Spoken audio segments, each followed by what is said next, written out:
Welcome, all pregnant families, midwives or birth workers. This is Tracy Anderson Askew, your host for the Transform Your Birth podcast, changing your mind about birth one story at a time.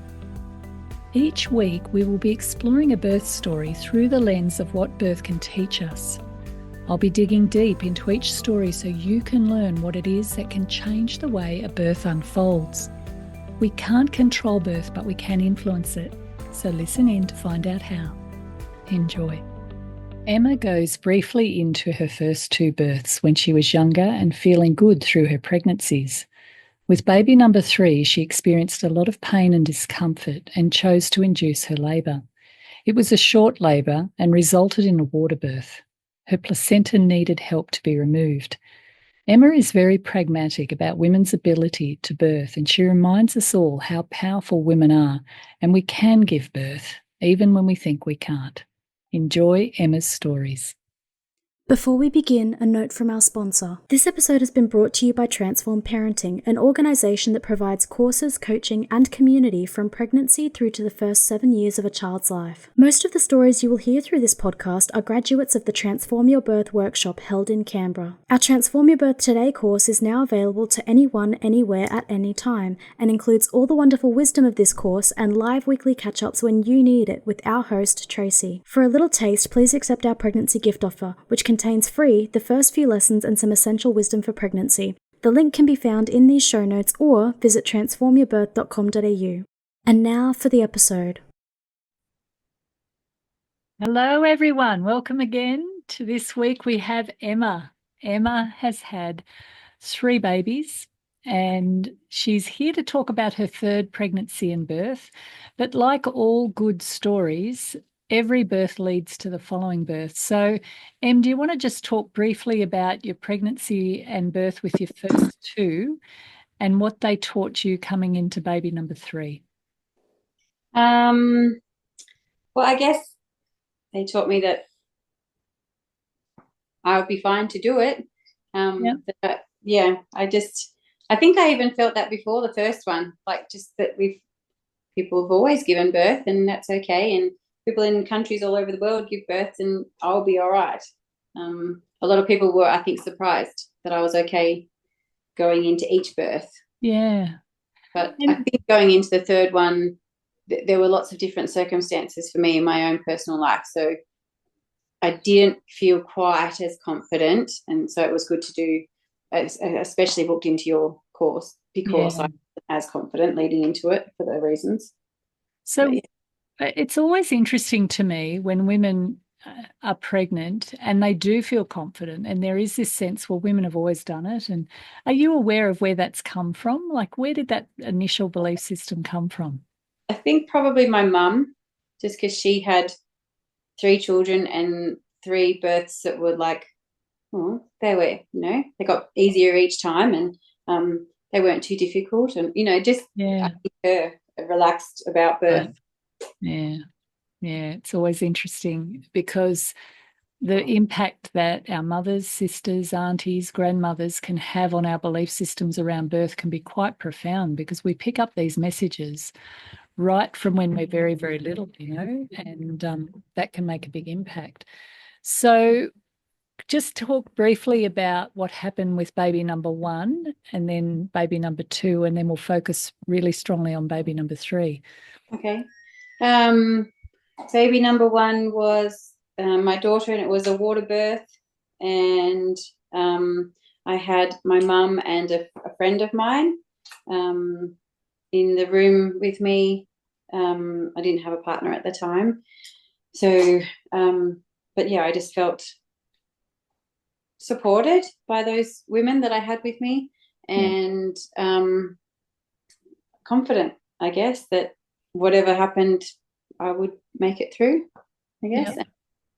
It was similar with my second birth with my son. I had my mum again and then another friend. And, both of them is just, it was another water birth as well. And they were both just, it was okay. This is what's going to happen. you're pregnant, then you have the baby. So this is what's going to happen. I love your pragmatism, girl. That's awesome. Let's not overcomplicate this. There's a great power in the way Emma's describing that. I really love that. So tell us then about your third birth. And you made the comment that you weren't feeling quite so confident. You had some circumstances around that. Do you want to share what that was? Um, well, this time I had a partner in my life, which hadn't happened for my other two births and labours and pregnancies. So that was different for me, and a good different, but just having to accommodate somebody else's ideas or ideals and things like that was just a little bit different to try and yeah. But once we got around those things, and then it became more comfortable. But also this pregnancy, I wasn't as fit or healthy, or my body was doing different stuff. I was like older than my first two, I guess, and that's the third. It was my fifth pregnancy, but the other two were like early, sort of in the 12-week miscarriages. So, yeah, when it was like my pelvic floor just went, see ya at the end, and left. So, I didn't feel like I could do exercise so much, like everything, my body always felt heavy. My body always felt really uncomfortable. So I just sort of didn't know if it would hold up or serve me as well for the labour, I guess. Yeah. So it was more of an uncomfortable pregnancy. Yeah.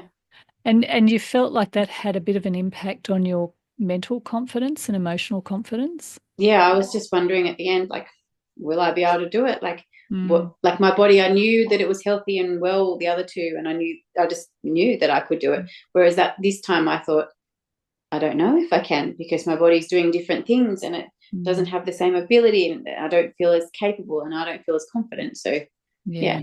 Yeah. And that can happen when you have really strong pregnancy symptoms. Women can sometimes feel like their body's turning against them. And, particularly if you have a lot of sickness or discomfort and pain, and everything gets softened. And that can have a really big impact on your mental health and well-being. One of the, I think, things that are worth pointing out is sometimes we think we've got to be fit to give birth.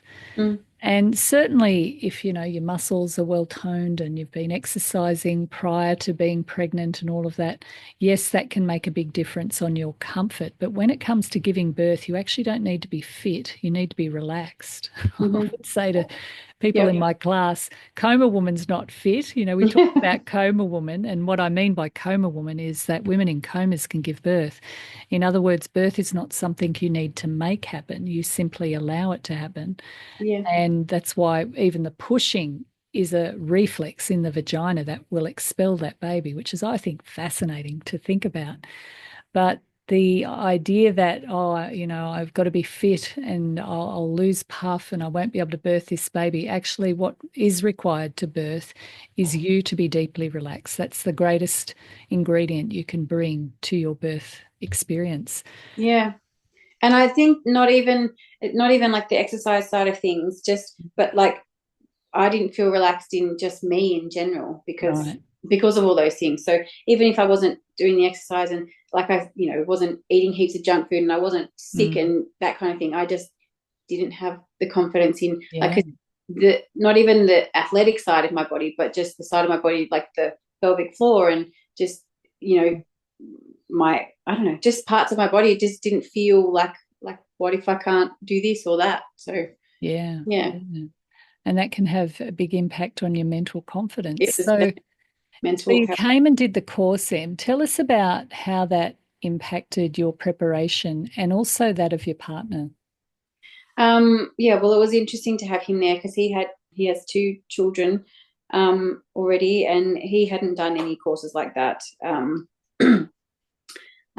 I'm probably, if we want to, like, I'm a bit more well, not wishy-washy, but like I'm sort of into the more spiritual side of things, or the more I'm sort of okay with that sort of flow of life, whereas he's not as like that. So it was probably just interesting for him to hear all the stuff that you had to say and, see all the other people in the class and their questions and their comments and stuff. Like, they're all things to think about, and it's just nice conversation starters and things like that. So he didn't, like, I wanted to have an extra, like I'd always had my mum and a friend or some like women in the room. It was a really important thing for me. So when I was with him, he was kind of like, well, you just, it'll be you and I. And I was like, no, I need another woman. That's what I need. And there was a little bit of why, aren't I good enough kind of thing, or aren't I enough, or why can't you lean on me? So it was,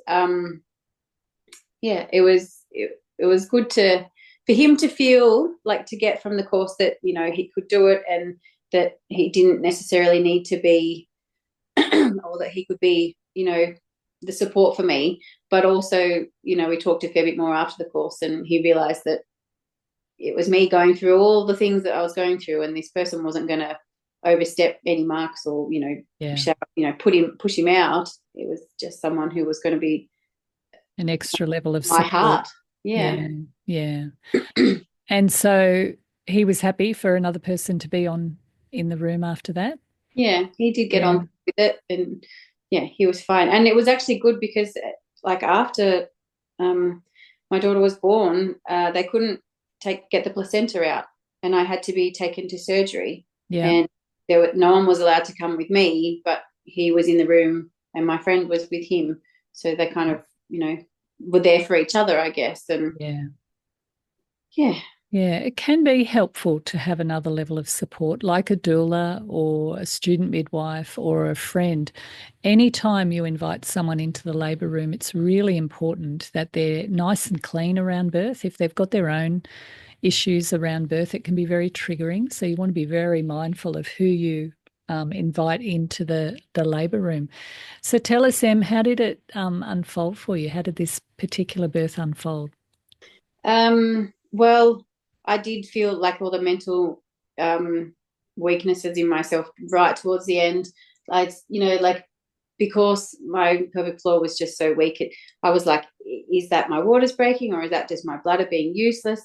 And I was hurting, and I'd never had like swollen ankles or feet.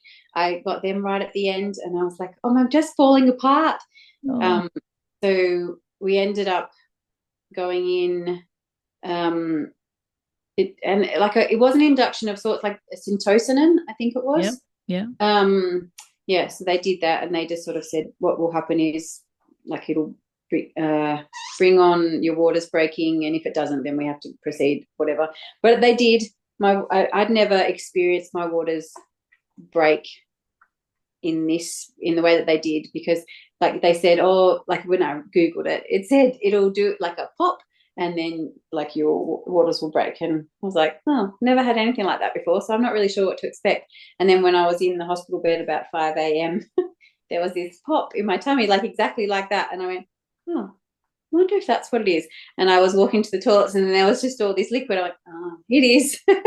Wow. So then we told the midwife, and she said, okay, well, I'll come in. And then she was just watching the, what is it? The contractions. No, just like looking at the contractions and timing them and that sort of thing. With, like, there was a monitor or a finger thing or something on me. I can't even remember what. And just sort of monitoring them, making sure that they weren't too fast or too full on or anything like that. And then, I guess, and then my friend came in, and then the contractions started to get a bit closer together. And then all of a sudden I sort of went a bit quiet and stopped chatting with people in the room. And then they said, do you want to get in the bath now? I went, yep. And I still wasn't really talking to them. And then at one point, I think someone had made a joke. I think it was possible, because I swore. I don't usually swear very often. And when in one of the contractions, I swore. And then they said, oh, that's one for the swear jar. And I remember in my head going, oh, shut up. But didn't say anything. And then if you didn't hear that, she's saying, oh, shut up. Yeah. But then the next, there was another contraction, and I think maybe I did swear quietly again, and then my partner had said, "Oh, that's two for the swear jar," and I looked at him and I went, "You need to stop saying that," and he was like, "Okay, sure." And so no one else said anything, and I don't remember swearing anymore after that anyway, but like, yeah. If ever there was a time for a woman to swear, it's during labour, and there's no swear jar allowed in that room. That's No, fine. there's not. So, but anyway, they stopped saying that, so that was good. And there weren't, I guess there were a few contractions. I can't remember. Obviously, you don't count those things, but yeah, she was out within just over 2 hours of labour. So, wow. it wasn't a lengthy process. I don't remember pacing the room. I was in the bath the whole time. I didn't get out once I got in. They cooled the water and warmed the water. They gave me ice and water. But yeah, other than that, it was just kind of, there was heaps and heaps of pressure, and I was like, that means she's coming soon. And then there was a head crowning, and then there was like the slow down. You need to not push now so you don't tear bits and pieces. And then she was out. So it was just kind of, straightforward, I guess. Yeah. Get in the bath, push a bit, and then she'll come out eventually. And I remember thinking, when the head's waiting to come out, that's the full pressure part. You just got to breathe. You're okay. And then I also know that that's so close to the end. So like, I can do it. And then there's a head. So she's out. It's okay. I love that. I love the way you've downplayed that second stage a little bit, in that women can come into labour with all sorts of other people's stories and metaphors about what that second stage, when the baby comes through your perineum, what that feels like. And the reality is you're really close to meeting your baby, and there are such bigger things going on than your perineum at that point. And I loved how you said, that knowing that this is at the very end, and reminding yourself of, oh yeah, I know what this feels like, slowing down, giving your body a chance to open, and just trusting that, yeah, she's nearly here, and isn't that wonderful? Rather than going in with a mindset of, oh, and I won't even say the things that people say, because I don't want to plant any images in people's minds about that, but it is the opening of the body, and there's a whole lot of extra blood and hormones, and a hormone called relaxin, making all those tissues lovely and soft and able to yield to the pressure of your baby's head. But we can't make use of that if we've got our heads full of fear and concern about that stage of the body, that stage of the birth, and the pressure that has on the woman's perineum. So being able to relax into that, which, sometimes a bit of perineal massage can help us with that. And just learn to trust that at the time, it should be the last thing you're thinking about. And any woman who's ever torn, very few of them feel it. In fact, I can't even remember women who've ever said to me that they felt the tear. I think the pressure, is bigger than the tearing, and the body heals anyway. So you just get a bit of suturing and away you go. And you've got the marks of motherhood on your sacred cave. Yeah. Well, I was lucky I didn't need any stitches. So yeah, beautiful. It worked to slow down and relax a bit. So tell us, I'd like to get into the placenta part of this story, because you needed a bit of extra help with that. But before you go there, tell us what it was like when you met her.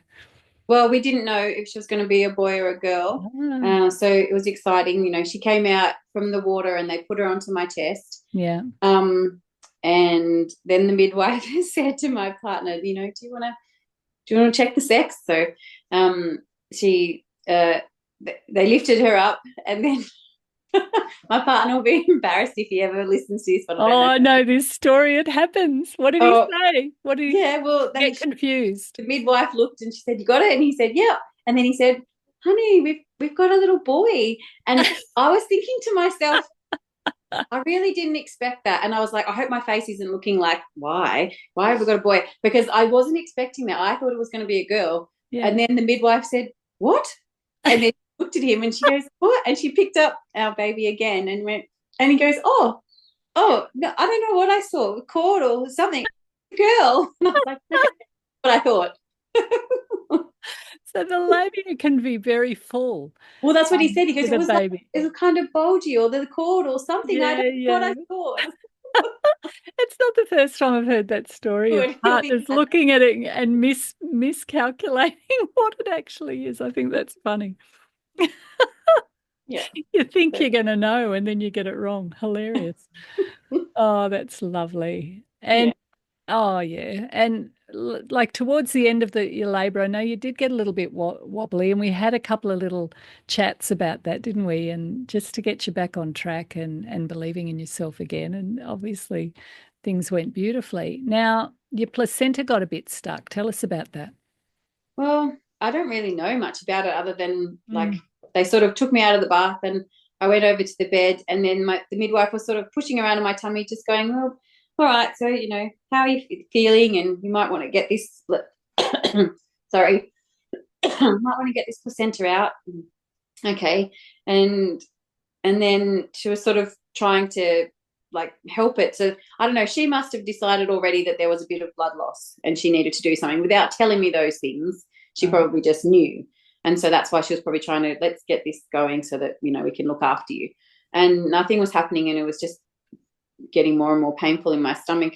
And she was sort of trying, and then she called in one doctor and then she called in another doctor. And I was just kind of getting like, just feeling lightheaded and feeling quite unwell. And then they sort of said, I think we're going to have to take you to get this out because it's not coming out. And then I was thinking about the time. I was like, how long does Tracy say I'm allowed to have? Like, do I have to be pushed into this? What's going on? But I was also feeling like pretty yucky. Yeah. And it was just getting worse. And then, they ended up saying, look, it's not happening itself and you are losing too much blood, because they had kept that from me, but I was losing a fair bit of blood. So they said, we can't keep letting this happen. It's more than usual. Yeah. So we're going to have to take you. And I said, oh, well, is my partner coming with me? And they were like, no, he can't. He'll have to stay here. So, I left little baby and I was like, make sure he has skin to skin. And they're going, okay. I mean, but like, yeah, he has to take his top off. Make sure he does that. They were like, okay. You're giving orders on the way out. And then they filled me out. And then I don't really remember much after that because I was just in a lot of pain then. Like I was curled up and like really like freezing and just really not very well. So yeah, body went into a shock. Yeah. And then I remember when I came to, looking around, and I sort of tried to talk to a nurse and looked at the time and I was like, oh, I had her ages ago, I want to get back. And so I was saying, when can I go back? And they said, when you're awake enough. And I was just like willing my eyes to stay open so that they thought I was awake enough to be moved up to go back. So I was probably looking like one of those strange frogs or something. I don't know. Where's my baby? Yes. Just wanted to get back and find out how everyone was. Yeah. And wow. Got there eventually. It's a bit of a ride, isn't it? And fast births like that, can predispose you to things like the body going into a bit of shock. Often people say, oh, that'd be great, a fast birth. Well, they're not always easy to manage. And the body can have a bit of time needing a bit of help to adjust and release that placenta. So you've been through birth 3 times and you're a bit of a seasoned mother these days. What have you learned about yourself as a result of giving birth? I think there's a lot of it is your mindset, and that even when you think you can't, you actually can anyway. Because with this last one, I wasn't so sure, definitely towards the end, but I just ended up writing a message to my partner and my friend who was going to be there and just said, look, I just need to tell you how it's going to go when we're in there. And I just put down like, I'm really strong and I'm really powerful and I'm quiet. So don't expect too much from me other than let me do it. And I think I wrote that to them for myself. Yeah. So that was good. Yeah, nice. Yeah. A reminder that you've got this. And that's hard to remember when your body's feeling uncomfortable and, you're copping a few pregnancy symptoms.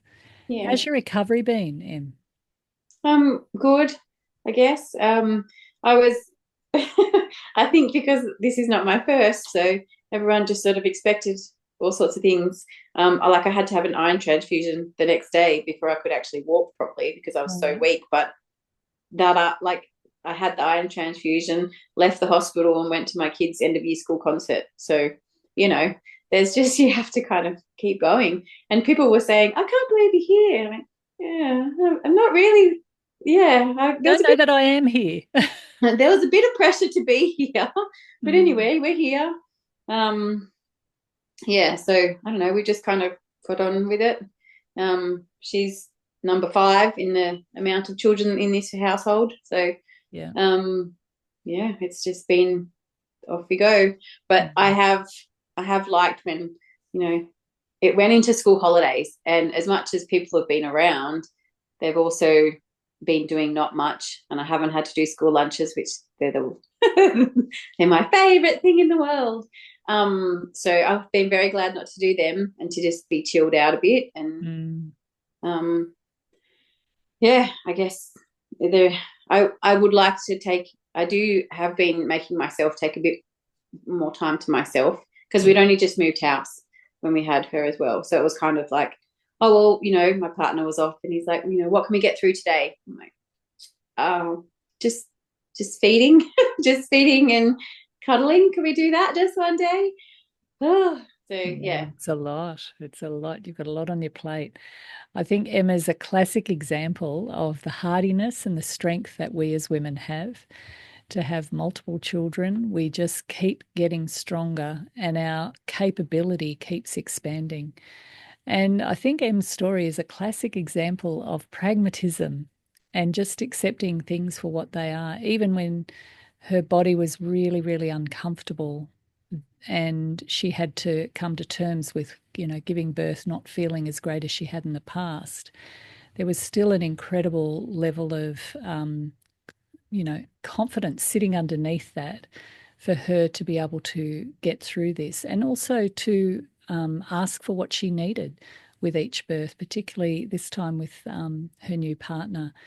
And birth, once again, is a mystery. We don't know what's going to unfold. Every time you have a baby, it's a different experience.